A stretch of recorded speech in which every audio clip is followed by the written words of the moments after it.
అవసరమైతే కాళ్ళు కూడా పట్టుకుంటాడు. తన కుటుంబం మీద ఈగ కూడా వాళ్ళనివ్వడు. తన ఊపిరి, కలలు తన కోసం కాకుండా ఫ్యామిలీ కోసం అని తప్పించే ఓ అమాయకుడు, స్వార్థం లేని పసిపిల్లాడు. బాధ్యతలెన్నో మోస్తూ వాటి బరువెంతో తెలియని హనుమంతుడు.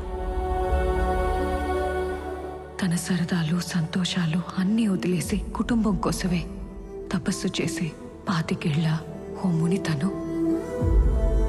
చూసేవాళ్లకి తన బాధ్యత పేదరికంలా కనిపిస్తుంది. తన ఓపిక జీవితంతో రాజీ పడుతున్నట్టు అనిపిస్తుంది.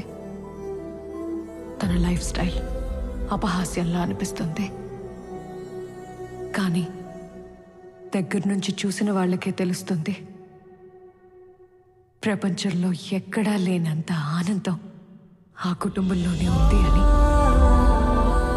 తన చూపు ఓ భద్రత.